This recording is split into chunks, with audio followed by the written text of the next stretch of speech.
The legend of Blackwood Plantation does not begin with a scream, nor does it begin with the thunder of a summer storm, but rather with the oppressive, suffocating silence of a Mississippi August in 1856. It was a heat so profound, so physical, that it felt less like weather and more like a heavy, wet wool blanket draped over the entire world, pressing down until the very act of drawing breath became a labor.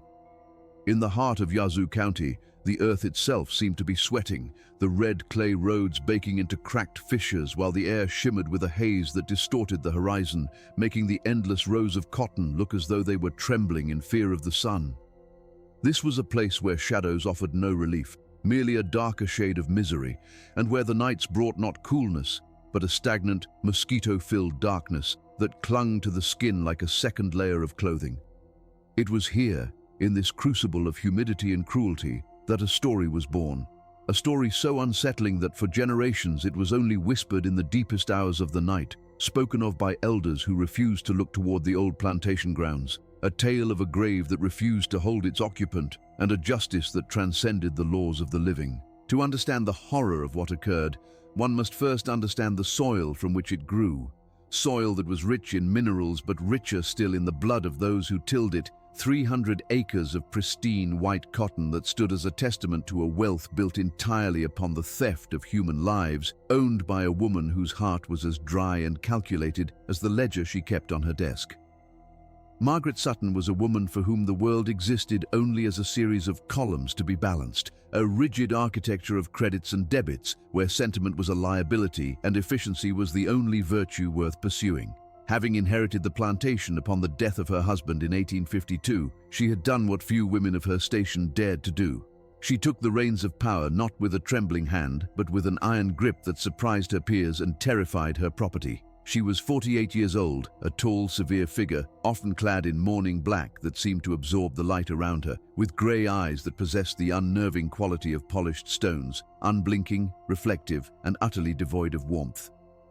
To Margaret, the 300 souls who toiled in her fields were not men, women, or children with internal lives or spiritual worth. They were inventory, assets to be managed, depreciated, and liquidated if the market conditions dictated it. In the leather-bound books she reviewed every evening by the light of an oil lamp, human beings were reduced to ink scratches.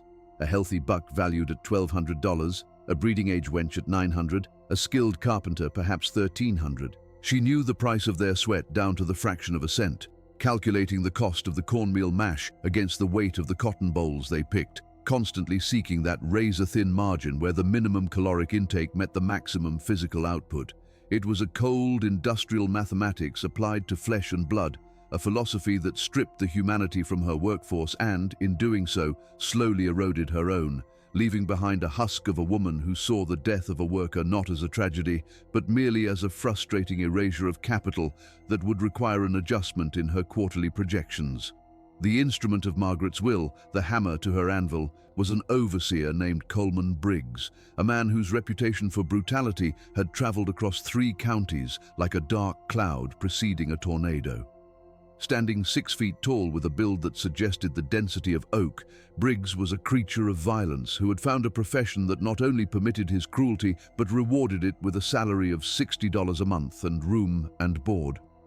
He had been at Blackwood for 6 years, a period that coincided with a 40% increase in production and a terrifying spike in mortality rates among the enslaved population, a correlation that Margaret Sutton viewed as acceptable collateral damage for the resulting profits. Briggs did not simply drive the workers, he hunted them, prowling the rows of cotton on a roan stallion with a whip coiled at his saddle and a heavy pistol on his hip, his eyes constantly scanning for the slightest hesitation, the smallest sign of weakness or rebellion. He believed with a religious fervor that the people under his command were closer to livestock than humanity, beasts of burden that required breaking, and he took a perverse, sadistic pride in his ability to shatter the spirit of even the strongest men. Yet, for all his physical dominance, there was one person on the plantation who disturbed him in a way he couldn't articulate, a small, silent anomaly that didn't respond to his terror tactics. A 9-year-old girl named Sarah. To Briggs, Sarah was a frustrating enigma, a dead-weight asset who absorbed resources without offering a return, a child so frail and quiet that she seemed to exist halfway between the living world and the grave, immune to his threats because she appeared to have already surrendered everything that mattered. Sarah Sutton carried her mistress's surname not by blood, but by the chains of ownership, though the whispers in the slave quarters suggested a more complicated and scandalous lineage. She had been born on the plantation in 1847 to a woman named Ruth, a highly valued field hand whose death in childbirth had immediately marked Sarah's existence as a financial deficit in Margaret's eyes. The loss of a $900 mother exchanged for a sickly infant worth barely $200 was a transaction the widow Sutton never forgave. From her very first breath, Sarah was different, ghostly pale, impossibly small, with skin the color of creamed coffee that hinted at a white father, fueling dangerous rumors that perhaps the late Mr. Sutton himself had been responsible for her conception. By the age of 9, she looked no older than 6, a wisp of a thing with limbs like dried twigs and eyes that were too large, too dark, and filled with an unsettling ancient knowingness that unnerved the adults around her. She was a silent observer in a world of noise and pain, never playing with the other children, never joining in the sorrow songs that floated from the cabins at night, simply existing in a state of perpetual quiet endurance. The ledger marked her value at a pitiful $250, a number that Margaret frequently considered revising downward, noting with irritation that the girl consumed rations yet lacked the strength to meet even the child's quota of 75 pounds of cotton a day. To the plantation hierarchy, Sarah was a mistake, a broken tool that should have been discarded, a creature whose continued survival was a baffling defiance of the cruel economics that governed their lives. The dawn of August 15th broke with a cruelty that felt personal, the sun rising not as a beacon of light but as a hammer of gold and fire designed to crush the will of anyone standing beneath it. By the time the work bell clanged its mournful note at 5 in the morning, the air was already thick enough to choke on, laden with the moisture of the Mississippi Delta and the heavy, sweet scent of rot and blooming cotton. For Sarah, rising from the hard pallet in the sunless cabin she shared with Esther and 5 others, was a battle against her own biology. Her limbs felt like they were filled with lead, and a dry, hacking cough rattled in her chest, bringing up flecks of blood that she quickly wiped away, fearing that any sign of sickness would draw the overseer's ire. She stumbled out into the grey light, joining the silent procession of ghosts moving toward the fields, men and women who walked with heads bowed and eyes fixed on the red dust, saving every ounce of energy for the 12 hours of labor ahead. The plantation did not run on hope or camaraderie during harvest. It ran on a grim, silent determination to survive the day, to fill the sack, and to avoid the lash. For a child like Sarah, whose 9-year-old frame carried the weariness of an old woman, the cotton rows stretched out like an infinite white ocean, a vast expanse of labor that promised no reward other than the permission to sleep for a few hours before doing it all again. By high noon, the heat had become a physical weight, pressing down on the back of the neck and making the horizon dance and shimmer in waves of distortion. The quota system that governed Blackwood Plantation was a rigid, unforgiving algorithm. Every adult was expected to pick between 150 to 200 pounds, while children under 10 were tasked with 75. Sarah, dragging a burlap sack that grew heavier with every step, was failing. Her small fingers, already scarred and calloused, moved with agonizing slowness as she tried to pull the fluffy white tufts from the sharp, dried husks of the bolls, which sliced into cuticles and palms with the precision of razors. She was dizzy, her vision tunneling into blurry vignettes of green and white, her mouth so dry that her tongue felt like a piece of rough leather stuck to the roof of her mouth. Margaret Sutton had calculated that water breaks reduced productivity by 8%, so the ladle was only passed twice a day. Sarah had missed the morning round, pushed aside by stronger, more desperate workers, and now she was operating in a delirium of thirst. She wasn't picking cotton anymore. She was simply trying to remain upright, swaying in the heat, a tiny, tragic figure drowning in a sea of commerce that viewed her drowning not as a tragedy, but as a reduction in efficiency. Coleman Briggs sat atop his horse like a brooding gargoyle, watching the line of workers with eyes that missed nothing. He hated the heat, but he hated inefficiency more, and as he rode down the line, counting sacks and checking the pace, his gaze landed on Sarah. She was lagging 3 rows behind the others, her sack pitiably flat, her movements sluggish and uncoordinated. To Briggs, this wasn't just weakness, it was theft. In his warped moral universe, a slave who failed to meet quota was stealing food from the plantation, stealing the clothes on their back, stealing the very air they breathed. He rode over, the horse's hooves kicking up dust that coated Sarah's sweating face, and dismounted with a heavy thud. He snatched the sack from her trembling hands and weighed it, his lip curling in disgust. 15 pounds, he spat, his voice carrying across the silent field like a crack of thunder. Half the day gone, and you've barely earned a penny. Do you know what you cost, girl? Do you know what Mrs. Sutton pays to keep a useless thing like you alive? He loomed over her, a mountain of aggression and sweat, waiting for her to cower, to beg, to give him the satisfaction of her fear. But Sarah did not beg. She simply stood there, swaying like a sapling in a gale, her eyes unfocused, staring at a point somewhere through Briggs's chest. "I'm trying, sir," she whispered, the sound barely audible over the drone of the cicadas. This lack of visible terror, this quiet resignation, ignited a fury in Briggs that went beyond professional discipline. He grabbed her by the shoulder, his fingers digging into her thin arm, and dragged her toward the center of the row where the other workers could see. Punishment, to be effective, had to be theatrical. It had to serve as a visual reminder of the hierarchy. "Trying isn't currency," Briggs roared, uncoiling the braided leather whip from his belt. "Results are currency. Pain is the only teacher you people understand."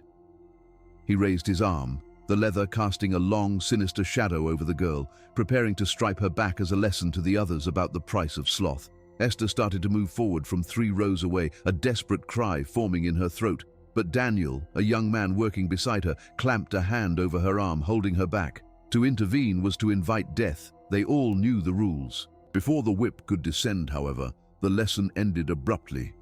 Sarah's eyes rolled back into her head, showing stark white against her dark skin, and she collapsed. She didn't stumble or crumple gracefully. She fell like a marionette whose strings had been severed, hitting the hard-packed earth with a sickening thud that silenced the birds in the trees. She lay perfectly still, her small chest barely moving, a heap of dirty fabric and exhausted flesh. Briggs froze, the whip suspended in the air, confusion warring with his anger. He nudged her with the toe of his boot, expecting a flinch, a moan, some sign that this was a ruse to escape punishment. "Get up," he growled, though with less conviction. "Get up, or I'll skin you right here." But Sarah did not move. Daniel broke from the line then, ignoring the risk, and fell to his knees beside her, pressing his ear to her chest. "She ain't faking, Mr. Briggs," Daniel said, his voice thick with repressed rage and fear. "She's burning up. Her heart's beating like a trapped bird, all fluttery and wrong. She's dying." Briggs looked at the motionless girl, then at the watching workers, and realized that whipping a dying child would look like bad management, not discipline. "Take her to the house," he barked, holstering his whip. "Get her out of my field. She's disrupting the work." They carried her to the main house, not to a bedroom, but to the doctor's examination room, which doubled as a storage area for medical supplies and veterinary tools. Dr. Thomas Merritt, a man of 72 whose medical degree was more theoretical than practical, looked at the intrusion with annoyance. He was a man who believed in leeches and laudanum, a practitioner of an older, bloodier style of medicine that viewed the patient's body as a battleground to be purged. He knelt beside Sarah, who had been laid on the bare floorboards, and conducted a cursory examination that was as cold as it was brief. He felt the heat radiating from her skin, heard the wet, rattling rail in her lungs that spoke of advanced pneumonia, and felt the thready, irregular pulse that skipped beats like a failing clock. To Merritt, Sarah was not a patient to be saved, but a biological machine that was breaking down due to poor manufacturing.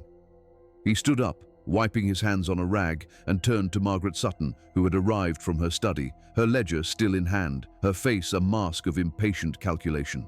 "Well?" Margaret asked, her tone suggesting she was inquiring about a broken plowshare rather than a dying child. "Can she be mended?" Dr. Merritt sighed, adjusting his spectacles. "It's systemic collapse, Mrs. Sutton, pneumonia, complicated by chronic malnutrition and heat exhaustion. Her organs are shutting down one by one." He paused, framing his next words in the language he knew Margaret understood best. "Economics. I could try to treat her. It would require quinine, aggressive doses of laudanum, perhaps some brandy to stimulate the heart. The medicines would cost roughly $5. Additionally, she would require round-the-clock nursing for at least a week, removing another worker from the fields during peak harvest. He let the numbers hang in the air. Even with all that, I'd estimate her chances of survival at less than 30%. She's weak stock, Margaret. Always has been. If she survives, she'll likely be an invalid, a permanent drain on resources. Margaret Sutton looked at the girl on the floor, then at the doctor, and finally at the ledger in her mind. The math was brutal and undeniable.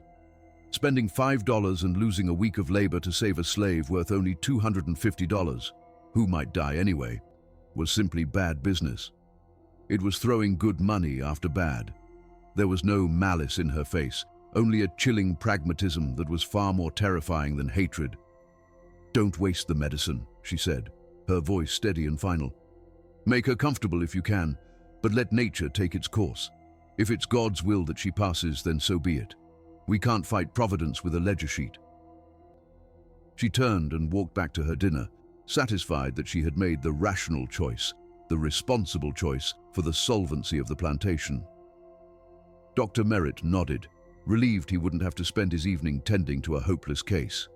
He administered a tiny drop of laudanum, just enough to silence any potential moans that might disturb the household, and left Sarah to die on the floor under the watchful, sorrowful eyes of Betty, a house slave who had been ordered to wait for the end. The end came at 8:35 p.m. The sun had long since set, leaving the room in shadows, illuminated only by a single flickering candle. Betty watched as Sarah's breathing grew shallower, the pauses between breaths stretching longer and longer, until finally there was just silence. No struggle, no final gasp for redemption, just a quiet cessation of being. Betty waited a full minute, her own heart aching, before she called for the doctor. Merritt returned, smelling of sherry, and performed the final checks with practiced indifference. No pulse, no breath on the mirror, no heartbeat. He opened his medical logbook and dipped his pen in ink, scratching out the final entry for the day. Sarah Sutton, age 9.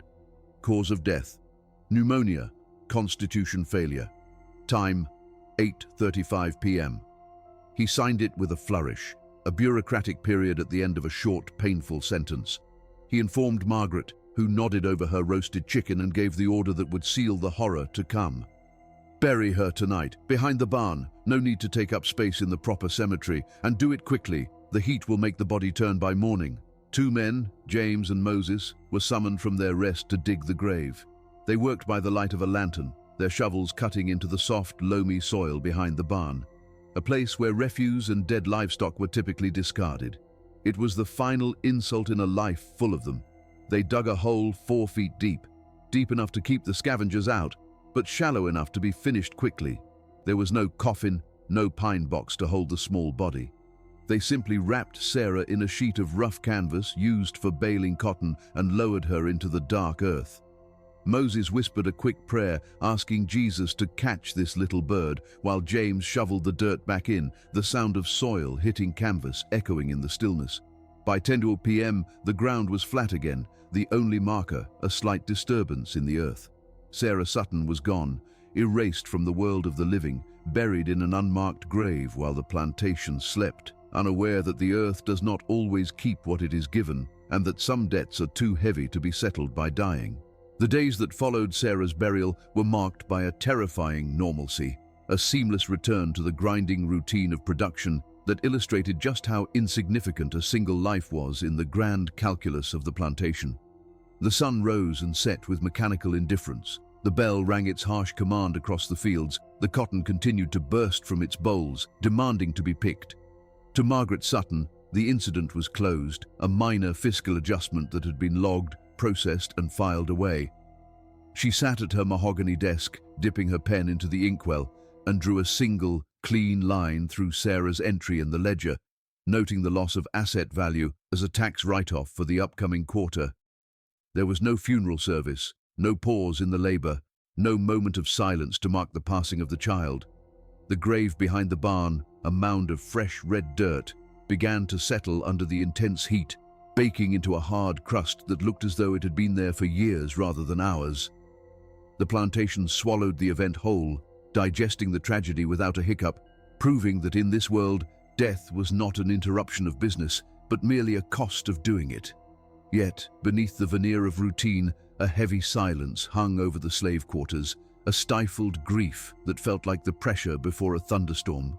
Esther moved through her days like a sleepwalker, her eyes red-rimmed and hollow, while Daniel worked with a simmering, dangerous energy, his muscles coiled tight, striking the earth with his hoe as if he were trying to wound the ground that had taken the girl. August 18th arrived, shrouded in a suffocating stillness, the air so saturated with moisture that it felt less like atmosphere and more like a warm fluid pressing against the skin. It was the kind of night where sound traveled too far, where the chirp of a cricket or the snap of a twig echoed with startling clarity. By 9 o'clock, the plantation was mostly asleep, the exhaustion of the harvest overriding the oppressive heat. But sleep was fitful. Dreams were dark and disjointed, filled with images of suffocating spaces and dark earth. Around 10 o'clock, the dogs began to bark. It started not as the aggressive, rhythmic barking that signaled an intruder or a raccoon, but as a low, collective whimper that escalated into a frantic, terrified howling. The plantation kept 6 hounds, vicious animals trained to track runaways and intimidate the workforce, but tonight they sounded like frightened puppies. They were backing away from the barn, straining against their chains, their hackles raised and their tails tucked between their legs. One of the hounds, a massive brute named Caesar, who had never backed down from a fight, urinated on himself in pure terror, his eyes fixed on the shadows behind the barn. The sound was primal, a chorus of instinctive fear that cut through the humidity and woke the residents of the main house and the quarters alike, setting nerves on edge and making skin crawl with the sensation that something fundamental in the natural order was being violated. James, the house servant who had helped dig the grave 3 nights prior, was the first to venture out, tasked by an irritated Margaret to silence the animals. He carried a kerosene lantern that swung in the darkness, casting long, jumping shadows that seemed to reach out and grab at his legs. As he approached the barn, the dogs fell silent, not because they were calmed, but because they were paralyzed, cowering in the dirt. In the sudden quiet, James heard it. It was a sound that made no sense, a sound that belonged to the world of the living but was coming from the domain of the dead. It was a scratching, wet, desperate, and persistent, the sound of fingernails tearing at wood and compacted soil. It was coming from the ground. James felt his blood run cold, his heart hammering a frantic rhythm against his ribs. He wanted to run, to drop the lantern and flee back to the safety of the light, but a morbid, freezing fascination drew him forward. He walked around the corner of the barn, his breath hitching in his throat, and raised the lantern high. The light spilled over the area where the refuse was buried, illuminating the fresh mound of Sarah's grave. But the mound was no longer smooth. The earth was churning, shifting from below as if something were boiling beneath the surface. The scream that tore from James's throat was not a sound of simple fear. It was the sound of a mind snapping under the weight of the impossible. He watched, rooted to the spot by terror, as the dirt in the center of the grave collapsed inward and then exploded outward.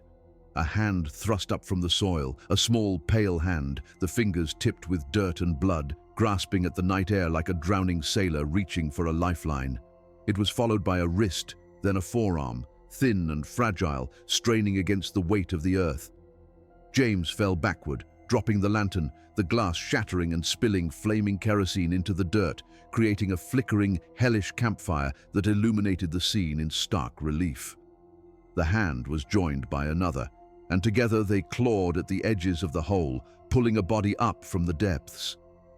Sarah's head emerged, her hair matted with red clay, her face a mask of soil, but her eyes were wide open, reflecting the flames, alive and burning with a terrifying intensity. She gasped, a deep rattling intake of air that sounded like the tearing of paper, expelling the grave from her lungs. She did not look like a zombie or a monster. She looked like a child who had fought a war with death and won, dragging herself back into a world that had tried to discard her. The commotion brought the plantation to life. Coleman Briggs arrived first, clad in his trousers and undershirt, a rifle clutched in his hands, his face a mask of fury at being woken. "What in God's name is going on?" he roared, expecting a runaway or a thief. But the words died in his throat when he saw James pointing a shaking finger at the ground, and then, following the line of sight, saw the girl. The crowd gathered behind him, enslaved men and women from the quarters, wrapped in blankets, holding torches. Margaret Sutton in her dressing gown, looking smaller and older without her corset and calm demeanor. Dr. Merritt, stumbling and blinking, smelling of sleep and old fear. They formed a wide, terrified semicircle around the grave, the flickering torchlight casting grotesque shadows on their faces. No one spoke. The silence was absolute, heavier than the heat, broken only by the crackle of the small fire James had accidentally started and the ragged, wet breathing of the girl who was pulling her legs free from the earth. Sarah stood up. She swayed for a moment, finding her balance, the tattered remains of the canvas burial shroud hanging from her shoulders like a grotesque cape.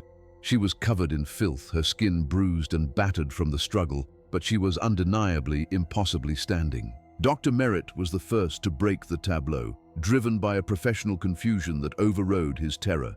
He pushed through the crowd, his movements jerky and uncoordinated, his face the color of old parchment. He had signed the death certificate. He had checked the pulse. He knew the biology of death, knew the rigidity of rigor mortis, knew the cessation of function. This defied every textbook, every lecture, every anatomical truth he had ever learned.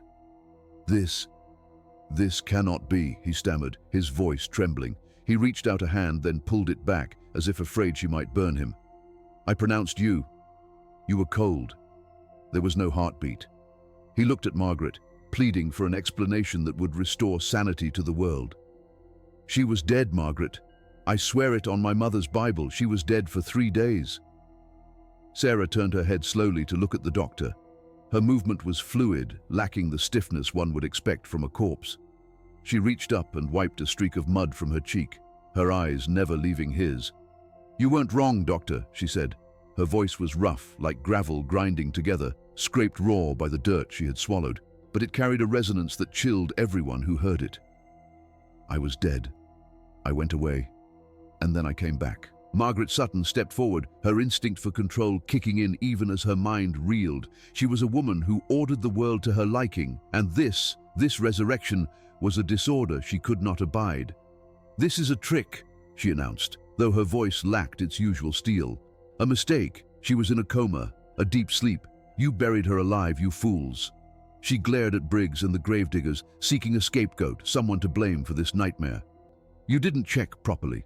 You put a living child in the ground. She turned her gaze to Sarah, trying to force the girl back into the box of victim or property. Sarah, you are confused. You've had a terrible shock. Come away from there immediately. But Sarah did not move to obey. She stood her ground, looking at her mistress not with the deferential fear of a slave, but with the cold, judging detachment of a magistrate. I am not confused, Mrs. Sutton, Sarah said, stepping out of the grave and onto the grass. The dogs, still cowering by the barn, let out a collective whimper. I know exactly what happened. You counted the cost. $5 for medicine, $250 for me. The math didn't work, so you let me die. The accusation hung in the humid air, heavier than the scent of the burning kerosene. It was a truth that everyone knew, but no one had ever dared to speak. The cold, mercenary logic that governed their lives laid bare by the one person who had paid the ultimate price for it. The enslaved workers in the crowd exchanged glances, a ripple of something dangerous passing through them. It wasn't just shock anymore, it was awe. They were looking at Sarah not as a surviving victim, but as a vessel of something divine, or perhaps something infernal.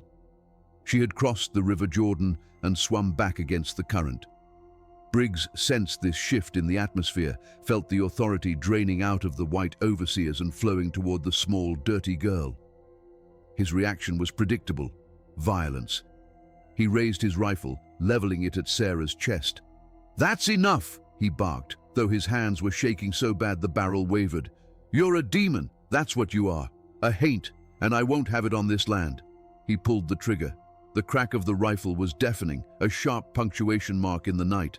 At this range, Briggs could hit a coin tossed in the air, but Sarah didn't fall. She didn't even flinch. The bullet struck the dirt 3 feet to her left, kicking up a spray of red dust. Briggs stared at the gun, then at the girl, his mouth opening and closing. He racked the bolt, ejecting the spent shell and loading another. He fired again. This time, the bullet went high, singing harmlessly over her head into the darkness. He fired a third time, and a fourth, panic setting in, his discipline shattering under the weight of the inexplicable. He emptied the rifle, the clicks of the firing pin on an empty chamber echoing like the ticking of a doomsday clock. He had missed every shot. Sarah hadn't moved. She just watched him, her eyes dark pools that seemed to swallow the light. "You can't kill me, Mr. Briggs," she said softly. "I've already done that part. I didn't come back to die again. I came back to finish the work." Briggs dropped the rifle, backing away, his face slick with sweat and terror. He turned and ran, scrambling toward his cabin like a child fleeing a nightmare, leaving Margaret and the doctor alone to face the judgment standing in the field. Sarah looked at the crowd, at Esther, who was weeping silently, at Daniel, who looked ready to drop to his knees. "Go back to sleep," she told them, her voice gentle now. "The reckoning isn't tonight. Tonight is just the beginning." And with that, she turned and walked toward the slave quarters, the crowd parting for her like the Red Sea, leaving an empty grave and a terrified plantation mistress staring into the dark. The morning after the resurrection brought a strange, heavy light to Blackwood Plantation, the sun filtering through a haze of clouds that looked like bruised flesh. The usual sounds of the plantation, the rooster's crow, the clatter of pans in the cookhouse, the rhythmic chanting of the field gangs, were muted, dampened by a collective unease that had settled over the land like a fog. No one spoke of what they had seen, at least not openly. The events of the night before were too enormous, too terrifying to be reduced to mere gossip. They existed in the glances exchanged between workers, in the way eyes darted toward the cabin where Sarah slept, in the trembling hands of the house servants as they poured coffee. The plantation, usually a machine of predictable rhythms, had hitched.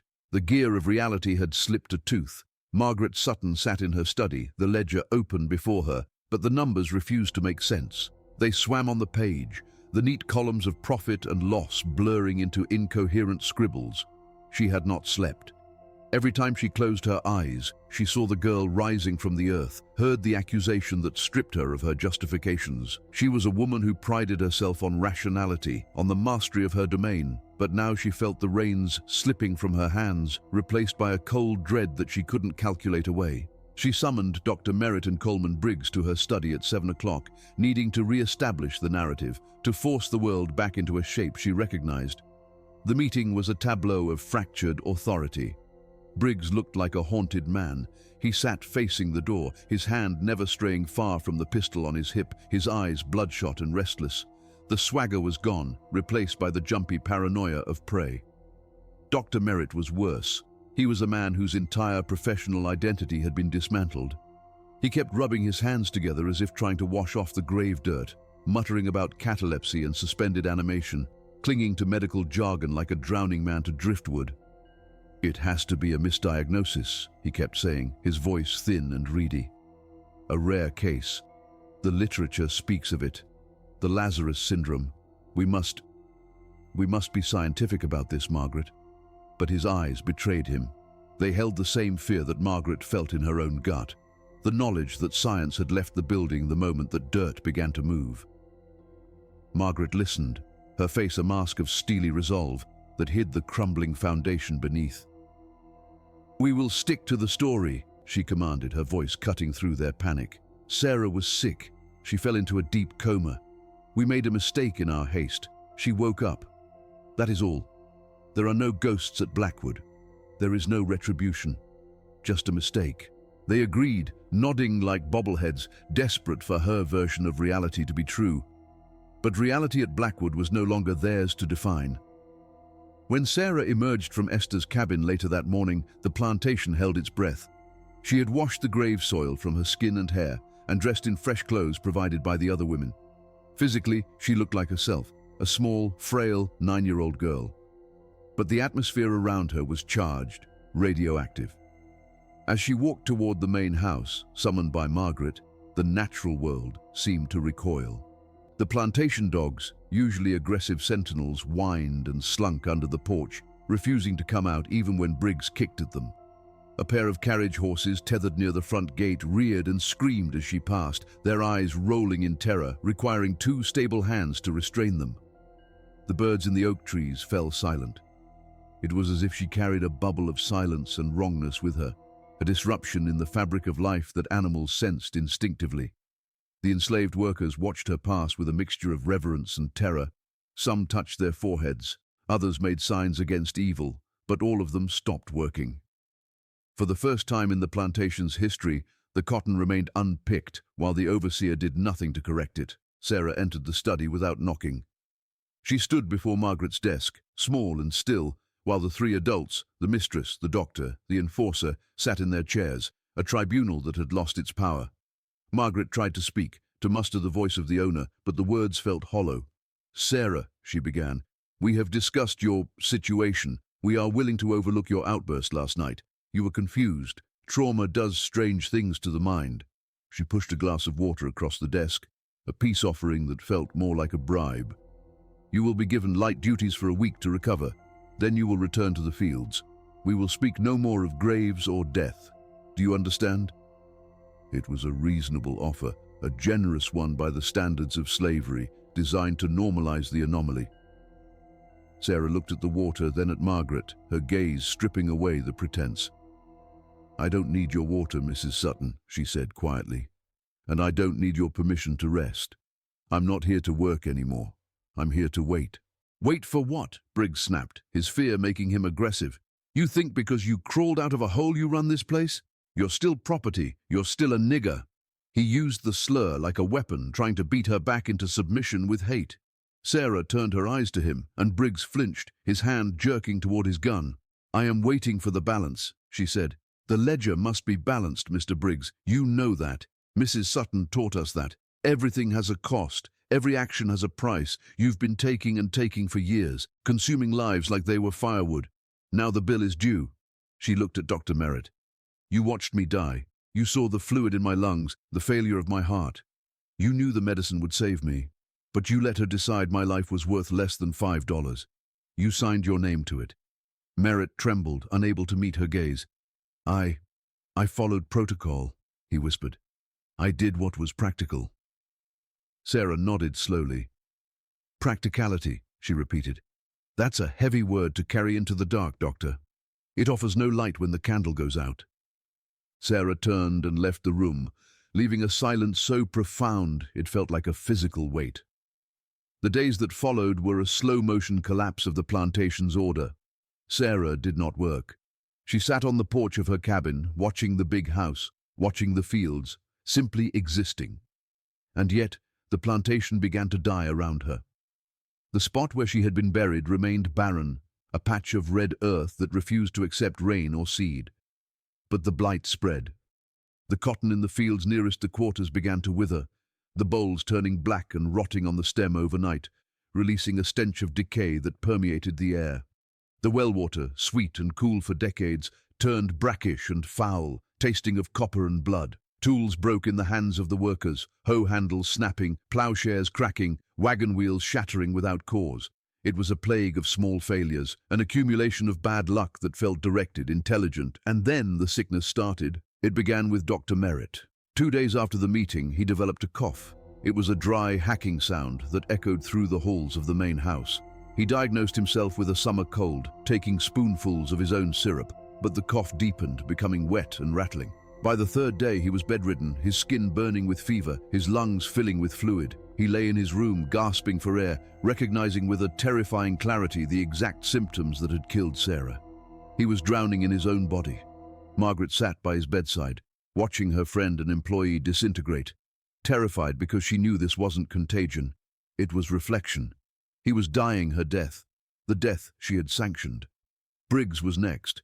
He didn't get sick. He started to lose his mind. He stopped sleeping, claiming that he could hear scratching under his floorboards, the sound of fingernails on wood. He paced the perimeter of the property at night, firing his gun at shadows, screaming at invisible intruders. He told anyone who would listen that the dirt was talking to him, that the ground was trying to pull him down.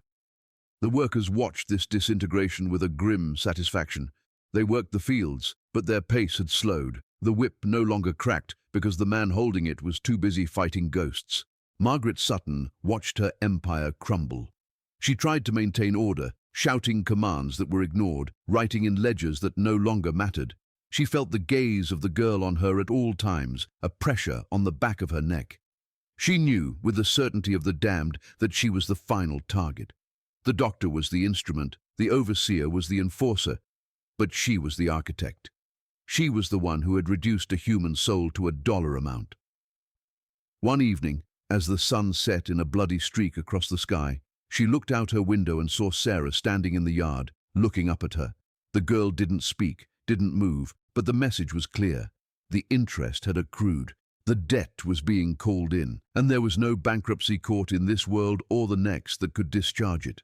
The end of Blackwood Plantation began not with fire and brimstone, but with the quiet, gurgling rattle of a dying man's chest. Dr. Thomas Merritt died on the evening of August 24th, exactly 9 days after he had signed Sarah Sutton's death certificate.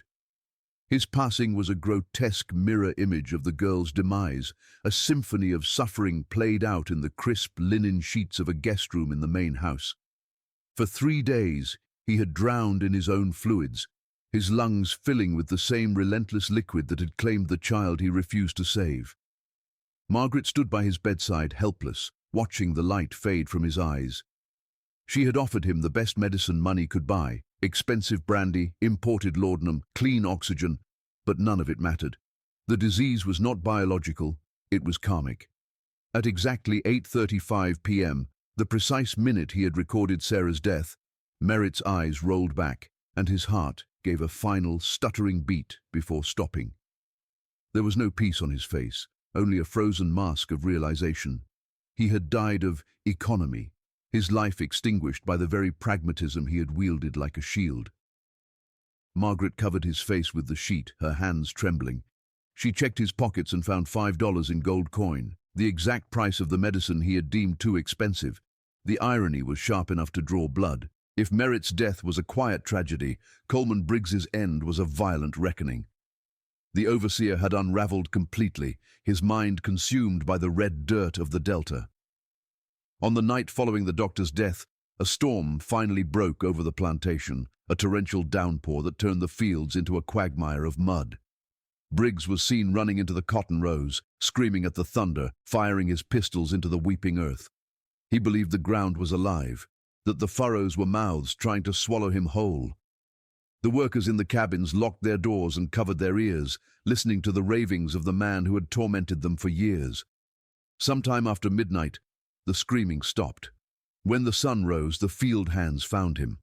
He was not shot, nor had he been attacked by any man. Coleman Briggs lay face down in the mud, his mouth and nose packed tight with red clay, his hands clawing deep into the soil as if he had tried to dig his way to hell to escape something worse on the surface. He had suffocated in the open air, drowned by the earth he had forced others to till until they dropped. The coroner would call it an accidental asphyxiation during a drunken stupor, but everyone at Blackwood knew the truth. The land had simply taken back what belonged to it. Margaret Sutton was now alone. The house servants, sensing the final act of the tragedy approaching, had fled in the night, melting away into the woods or heading north, risking the patrols rather than spending another hour in the accursed house. The silence in the mansion was absolute, a heavy, dust-mote silence that amplified the ticking of the grandfather clock in the hall. Margaret sat in her study, the heart of her crumbling empire, surrounded by the leather-bound ledgers that chronicled her wealth. She was dressed in her finest black silk, her hair pulled back severe and tight, a captain determined to go down with the ship. She had tried to work, tried to calculate the losses of the past week, but the ink refused to flow from her pen. The numbers on the page looked like hieroglyphs from a dead language. She realized with a terrifying clarity that her wealth was an illusion. The cotton rotting in the fields, the dead overseer, the fleeing workforce, it all amounted to zero. She had built a fortress of arithmetic to keep out the chaos of the world, but the math had turned against her. The equation remained unbalanced, and there was one final variable left to account for. The front door did not open with a slam, but with a soft click that echoed through the empty house like a gunshot. Footsteps approached down the hallway, light, small steps, the bare feet of a child on polished heart pine floors. Margaret did not look up. She kept her eyes fixed on the ledger, clutching her pen like a weapon. "I wondered when you would come," she said, her voice steady but thin, stripped of its former command. Sarah stood in the doorway. She was clean, no longer covered in grave dirt, but she seemed to absorb the light in the room, making the oil lamps dim and flicker. She did not look angry. She looked tired, carrying the weight of a justice that was too heavy for such small shoulders. "The doctor is gone," Sarah said softly. "Mr. Briggs is gone. The debt is almost paid." She walked into the room and stopped in front of the desk, looking at the woman who had owned her. "You calculated everything, Mrs. Sutton. You weighed every pound of cotton, every ounce of pork, every hour of sunlight. But you forgot to weigh the sorrow. You forgot that tears have weight too." Margaret finally looked up, her grey eyes meeting the dark, abyssal gaze of the child. "I did what was necessary," she whispered, the defense crumbling even as she spoke it. "I ran a business. I had responsibilities. I couldn't save everyone." Sarah shook her head slowly. "You didn't try to save anyone. You didn't see people, you saw prices. You looked at me and saw a deficit. You looked at my mother and saw an asset. You reduced the breath of God to a column of figures." Sarah reached out and placed her small hand on the open ledger. Beneath her touch, the ink began to run, the pages curling and blackening as if exposed to intense heat, though there was no fire. The records of ownership, the lists of names and prices, the history of buying and selling human beings, it all dissolved into a smear of black sludge. "Your book is closed, Margaret. The currency you valued is worthless here. The only thing you have left is your soul, and I wonder, if we put it on the scale, would it weigh even as much as the $5 you saved?" Margaret gasped, clutching her chest. It started as a coldness in her center, a freezing void that spread outward to her limbs. It wasn't a heart attack, it was a cessation. Her heart, which had beat for 48 years with the steady, unfeeling rhythm of a metronome, simply decided to stop. It was as if the organ realized it had no more purpose, that the engine of commerce it supported had broken down. She couldn't breathe, couldn't speak, couldn't move. She stared at Sarah, pleading with her eyes for mercy, for a bargain, for one last transaction. But Sarah only watched, her expression one of profound sadness. "Death is not a negotiation," Sarah whispered. "It is a fact. You taught me that. You said, if she dies, she dies. You accepted it for me. Now you must accept it for yourself." Margaret slumped forward onto the ruined ledger, her cheek resting on the dissolving ink, her eyes open and seeing nothing. The silence returned to the room, heavier now, final. The mistress of Blackwood was dead, her life ended not by violence, but by the absolute, crushing weight of her own philosophy. Sarah Sutton turned and walked out of the study, out of the main house, and onto the porch. The sun was setting, painting the sky in violent shades of purple and bruised black. The plantation was empty. The surviving enslaved people had gathered at the edge of the property, waiting, their bundles packed. They saw the small figure on the porch and knew it was over. They didn't cheer. The moment was too solemn for that. They simply nodded, a silent acknowledgement of the debt paid, and turned their faces toward the road, walking away from the fields of white and the history of blood.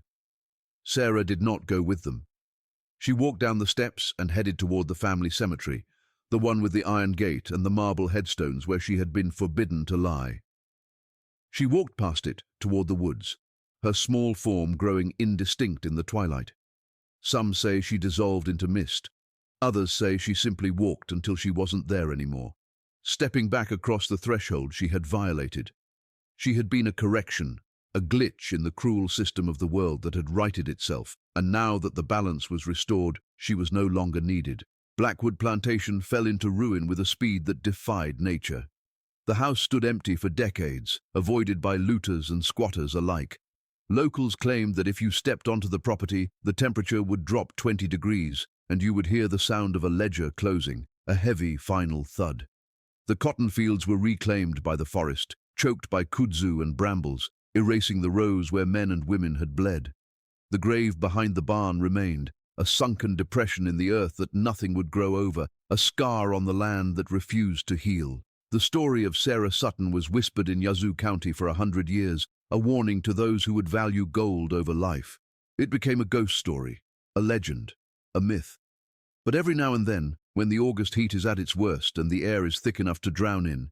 People say you can see a small girl walking the fence line, watching, waiting, holding a scale that never tips, ensuring that the ledger remains balanced, forever and always. The plantation is gone, the ledger is closed, but the memory of the justice that clawed its way out of the dirt remains, etched into the very soil of Mississippi.